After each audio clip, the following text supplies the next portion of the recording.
Dans les chambres glaciales de pierre du château de Pontefract, un homme autrefois couronné roi d'Angleterre se meurt lentement. Allongé sur un sol dur, le corps réduit à une silhouette squelettique, Richard II délire entre souvenirs et hallucinations. Ce n'est pas la mort d'un roi tombé sur le champ de bataille. Ce n'est pas non plus une fin paisible entourée de famille et de dignité. C'est la mort lente, calculée, d'un homme affamé à dessein, abandonné par ceux en qui il avait placé sa confiance. Une voix grave, presque éteinte, murmure. Le pouvoir peut briser un roi, mais c'est la trahison qui lui brise l'âme. Voici l'histoire d'un roi assassiné non par l'épée, mais par la faim. Des éclairs visuels traversent l'écran. Un jeune garçon, effrayé, couronné à Westminster. Des paysans en colère marchant sur Londres, brandissant des torchers. Anne de Bohême, douce et royale, souriant à son époux dans une cour silencieuse. Le visage durci d'Henry Bolingbroke quittant l'Angleterre en exil. Puis, retour au présent, une cellule obscure et humide, le visage défiguré de Richard par la souffrance, les yeux vides d'espoir. Les murs transpirent la trahison. Son corps est affamé, mais c'est son esprit qui a été brisé bien avant. Tout ce qu'il fut, prince de Bordeaux, jeune roi, époux aimé, souverain absolu, se dissout dans le silence d'une cellule oubliée. Le spectateur comprend alors. Cette histoire ne parle pas seulement de politique ou de pouvoir. Elle parle de solitude, de paranoïa, d'une chute lente que personne n'a voulu arrêter. Ce film retracera la vie d'un roi dont les erreurs l'ont isolé, dont les ennemis portaient son sang, et dont la mort fut orchestrée comme un acte de théâtre politique. Une tragédie anglaise, au cœur du Moyen-Âge, où le trône ne protège pas, il condamne. Et ainsi commence le récit funèbre de Richard II, le roi que l'on a laissé mourir de faim, lentement, méthodiquement, jusqu'à ce que même son nom ne soit plus qu'un murmure entre les pierres froides. Richard, né en 1367 à Bordeaux, dans une Europe en guerre, sans savoir que le destin s'apprête à l'élever bien au-delà de ce que sa naissance semblait lui promettre. Deuxième fils du légendaire prince noir, il n'était pas destiné à régner. Mais le sort frappe tôt. À l'âge de 4 ans, son frère aîné, Édouard d'Angoulême, meurt subitement, faisant de Richard l'héritier du trône anglais. L'enfance paisible cède la place à une vie de responsabilités écrasantes. À peine a-t-il le temps de comprendre ce qu'est le deuil qu'un nouveau choc vient briser son monde. La lente agonie de son père, probablement atteint de dysenterie ou d'un cancer contracté en campagne militaire. Richard assiste impuissant à la déchéance de ce héros, cette figure paternelle qu'il vénérait, s'effondrant jour après jour sous ses yeux. Lorsque le prince noir meurt en 1376, Richard n'a que 9 ans. Son monde intérieur est déjà marqué par la perte, la peur, et une solitude croissante. Un an plus tard, en 1377, son grand-père, le roi Édouard III, meurt à son tour.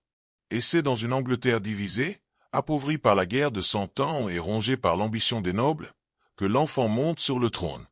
Richard est couronné roi à l'âge de 10 ans. Trop jeune pour gouverner, il devient une marionnette dans les mains d'hommes puissants, en particulier son oncle Jean de Gand, duc de Lancastre, qui dirige le conseil de régence. Le poids du royaume tombe sur les épaules d'un garçon qui peine encore à lire. Tandis que les seigneurs s'affrontent dans l'ombre, que les caisses de l'État se vident et que la guerre avec la France saigne le pays, Richard se replie sur lui-même. Cette période façonne sa vision du monde. Il apprend que la mort rôde toujours, que l'amour est éphémère, et que le pouvoir attire les fauves. Derrière les murs du palais, l'enfant devient roi, non par mérite, mais par les pertes accumulées. Son esprit fragile, abîmé par les deuils successifs et l'insécurité politique, portera à jamais les cicatrices de cette ascension forcée. Ainsi commence le règne de Richard II, un roi façonné non par la victoire, mais par le vide laissé par les morts. L'année 1381 marque un tournant brutal dans le jeune règne de Richard II. Le royaume est à bout de souffle. La guerre de sang en continue de saigner les finances royales, et la pression fiscale sur les paysans devient insupportable. Les impôts, en particulier la taxe par tête imposée à répétition, attisent une colère grandissante. La révolte éclate, violente, incontrôlable. Des milliers de paysans, menés par Wat Tyler et John Ball, marchent sur Londres, brûlant des manoirs, libérant des prisonniers et réclamant la fin du servage, la justice pour les pauvres et la fin de la corruption nobiliaire. Richard n'a que 14 ans. Il est roi en titre, mais encore adolescent, sans réelle expérience du pouvoir. Pourtant, face à une capitale en flammes et des conseillers paniqués, il prend une décision audacieuse, rencontrer les rebelles en personne. À Smithfield, devant une foule armée, Il s'adresse aux insurgés avec calme. Il promet des réformes. Il jure de supprimer le servage. Pendant un instant, l'impossible semble à portée de main, un accord entre roi et peuple. Mais cette illusion de paix est brisée net lorsque Wat Tyler est assassiné sous des circonstances troubles lors de l'échange. Saisissant l'opportunité, Richard se retourne contre les insurgés. Il se déclare seul maître du royaume, proclame que lui seul est leur souverain légitime, et ordonne une répression sanglante. Les promesses sont immédiatement annulées. Les meneurs sont pourchassés, pendus, écartelés. Des centaines de paysans sont exécutés pour avoir osé défier la couronne. Ce bain de sang marque une transformation dans l'esprit du jeune roi. L'enfant effrayé devient un souverain durci. Il en tire une leçon qui entra tout son règne. La miséricorde est une faiblesse. À partir de ce moment, Richard commencera à gouverner avec une méfiance croissante, convaincu que seule l'autorité absolue garantit la stabilité. Derrière les sourires des courtisans, il commence à soupçonner la trahison. Derrière chaque revendication, il voit une révolte. La révolte des paysans n'a pas seulement secoué Londres, elle a profondément changé un roi. Dans les flammes de 1381, Richard ne perd pas son trône, mais il perd une part de son humanité. À une époque où les mariages royaux ne sont que des alliances politiques, l'union entre Richard II et Anne de Bohême déroge à la règle. Prévue pour sceller une alliance diplomatique entre l'Angleterre et l'Empire du Saint-Empire romain germanique, cette union devient, contre toute attente, une véritable histoire d'amour. Anne, fille de l'empereur Charles IV, apporte avec elle une grâce discrète, une intelligence vive et une compassion rare. Elle n'est pas seulement reine, elle devient la confidente et l'encre émotionnelle d'un roi instable. Sous son influence, Richard semble apaisé. Son tempérament autrefois méfiant et impulsif s'adoucit. Elle le conseille, tempère ses colères, et agit dans l'ombre pour désamorcer les conflits. Leur cour devient un centre culturel brillant, poètes, artistes et philosophes y affluent. C'est l'âge d'or de Chaucer, de la diplomatie raffinée, de la beauté intellectuelle. Ensemble, ils redéfinissent la cour anglaise, la transformant en un foyer de culture et d'élégance. Mais cette stabilité fragile est brutalement brisée en 1394. Anne tombe soudainement malade, probablement victime d'une épidémie de peste. En quelques jours, elle meurt, laissant Richard anéanti. Le roi, incapable de supporter cette perte, sombre dans une douleur insondable. Témoin de cette désintégration intérieure, la cour se fiche. Le roi ordonne la destruction pure et simple du palais où elle est morte, comme s'il pouvait effacer la douleur en effaçant les pierres. Il se replie sur lui-même, délaisse le gouvernement, et sa fragilité émotionnelle se transforme peu à peu en comportement erratique. Anne avait été sa boussole, sa stabilité, son humanité. Sans elle, il devient instable, tyrannique, obsédé par le pouvoir et par l'image qu'il projette. Ce deuil n'est pas seulement personnel, il devient politique. Le royaume, qui avait brièvement respiré sous l'influence d'Anne, replonge dans la tension et la peur.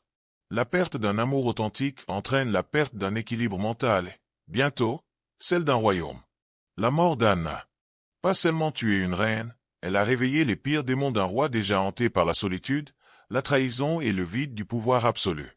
Après la mort d'Anne de Bohême, Richard II s'enferme dans une vision déformée de la royauté. Convaincu qu'il détient son pouvoir directement de Dieu, il rejette peu à peu les traditions, les conseils, et même la prudence. Le roi se drape dans le luxe et la grandeur, dépensant des fortunes en vêtements somptueux, cérémonies extravagantes et palais fastueux, tandis que le peuple souffre et que la noblesse observe, inquiète. Ceux qui osent critiquer sont écartés, remplacés par des courtisans gênes, flatteurs, souvent sans expérience mais prompts à louer chaque geste du roi. Cette cour de complaisance isole Richard dans un monde illusoire où seule sa volonté compte. Il n'écoute plus que ceux qui lui disent ce qu'il veut entendre. Parmi les nobles, le malaise grandit. La rupture devient inévitable lorsqu'un conflit éclate entre deux figures importantes, Henry Bolingbroke, fils de Jean de Gand, et le duc de Norfolk.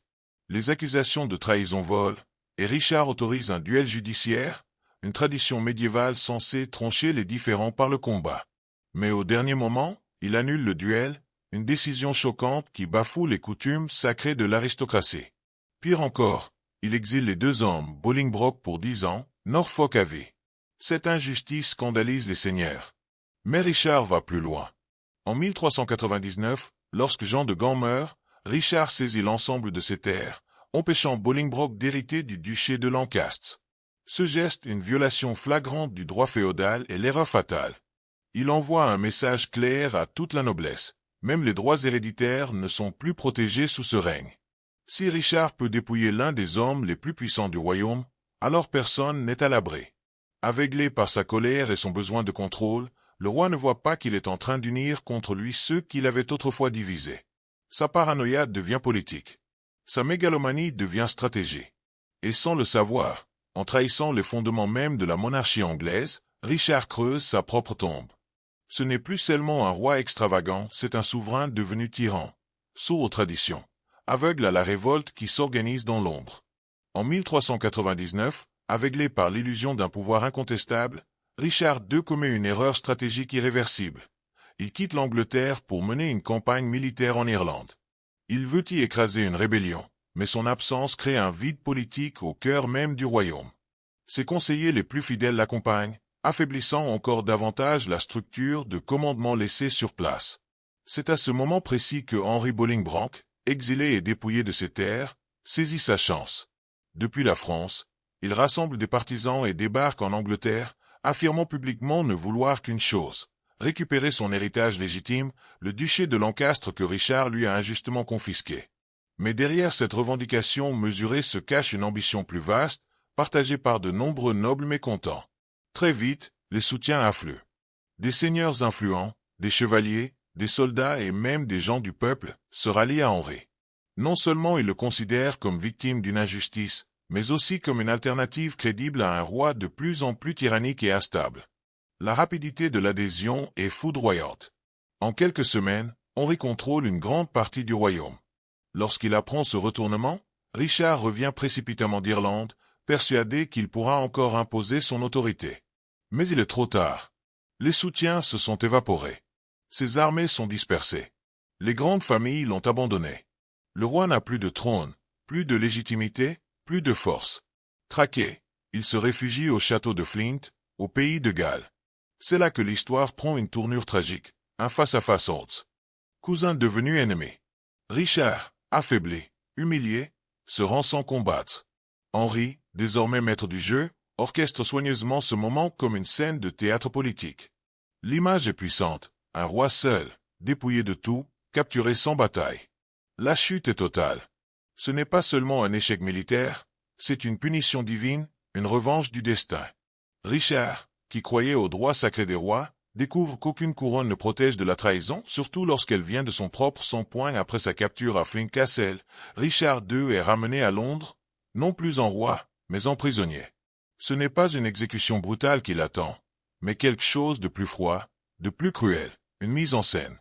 À Westminster Abbey, dans le cœur même du pouvoir sacré, un cérémonial est organisé pour donner l'illusion d'un transfert légitime du pouvoir. Devant une assemblée de nobles, de prélats et de juristes, Richard est contraint de renoncer officiellement à la couronne.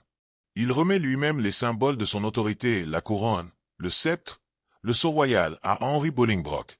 Le geste est théâtral, soigneusement chorégraphié pour offrir au public et aux institutions l'image d'un roi abdiquant volontairement. Mais derrière les murs de pierre et les regards solennels, la vérité est tout autre. Richard n'a pas le choix. Il sait que s'il refuse, il sera exécuté sur le champ.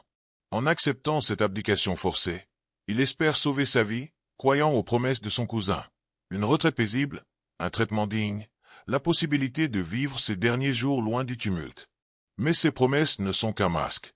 Tandis que la foule assiste à ce qu'elle croit être un acte de clémence, le nouveau régime prépare déjà l'effacement définitif de Richard.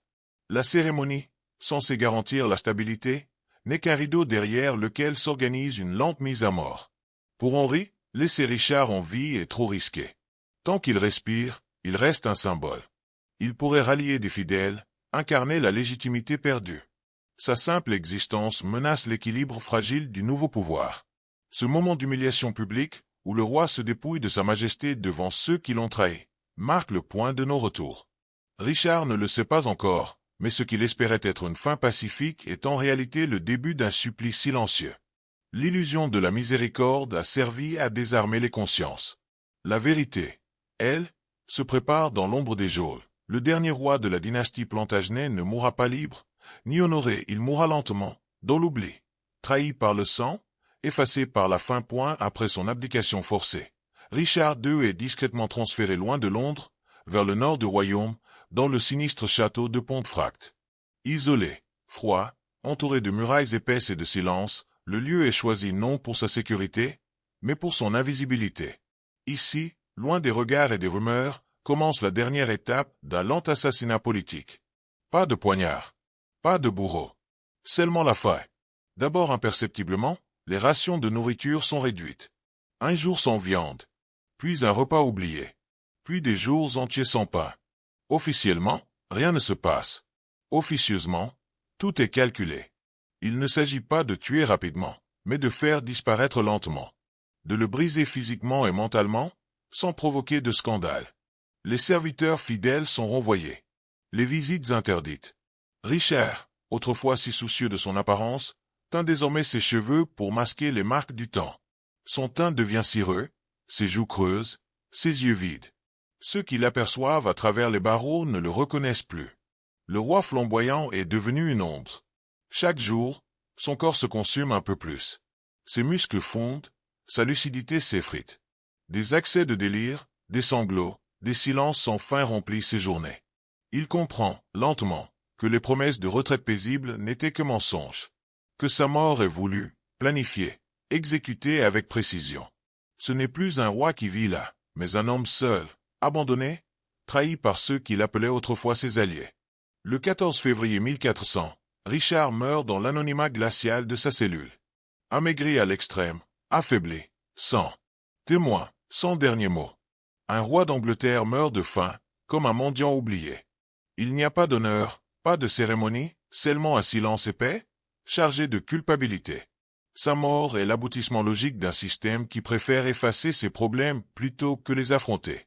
Le château de Pontefract devient le tombeau d'un homme que l'on a laissé s'éteindre, jour après jour, pour garantir la paix d'un nouveau règne. Mais cette paix est bâtie sur un cadavre. Et l'histoire, elle, n'oubliera pas la lente agonie de celui que l'on avait pourtant promis d'épargner. La mort de Richard II ne suffit pas à effacer son ombre. Peu après son décès, son corps émacié est transporté à Londres et exposé au public. Ce spectacle macabre n'a qu'un but, prouver qu'il est bien mort. Aucun imposteur ne pourra se faire passer pour le roi. Aucun soulèvement ne pourra prétendre qu'il est vivant, caché quelque part. La foule découvre alors un cadavre méconnaissable, visage creusé, côte saillante, peau livide, preuve silencieuse de la lenteur et de la cruauté de sa fin. Richard est d'abord enterré dans l'indifférence, à l'écart, au prieuré de King's l'Anglais. Pas de grande cérémonie. Pas de tombe royale. Il est inhumé comme un embarras d'état, dans un lieu discret, loin des regards. Mais les années passent, et la mémoire du roi assassiné revient hanter la couronne. Dans un geste de réconciliation, ou peut-être de culpabilité, Henri IV autorise plus tard que le corps de Richard soit exhumé et déplacé à Westminster, auprès de son épouse bien-aimée, Anne de Bohême. Ce transfert symbolique tente de restaurer une dignité volée, de refermer une blessure trop profonde pour être ignorée. Pourtant, la blessure politique, elle, reste ouverte. Le meurtre silencieux de Richard établit un précédent terrible. Désormais, un roi déchu n'est plus simplement exilé, il peut être effacé. Assassiner lentement devient un outil de gouvernance. Cette logique de suppression des rivaux deviendra un poison dans les veines de l'Angleterre. Dans les décennies qui suivent, les conflits dynastiques s'intensifient, la méfiance entre les maisons royales se transforme en guerre civile. Les graines de la guerre des Deux Roses sont plantées dans les murs même de Pontefract. À chaque rébellion, à chaque crise de succession, plane le souvenir de Richard, roi détrôné, affamé, trahi. Et tandis que l'écran s'assombrit, une dernière voix s'élève. Il est mort seul, dans le noir, trahi par son sang, brisé par la peur, et désormais rappelé seulement par le silence de son corps affamé. L'image finale nous montre le tombeau de Richard et d'Anne, dans la pénombre sacrée de l'abbaye de Westminster. Des bougies tremblent. L'histoire se tait. Mais la mémoire, elle, murmure encore.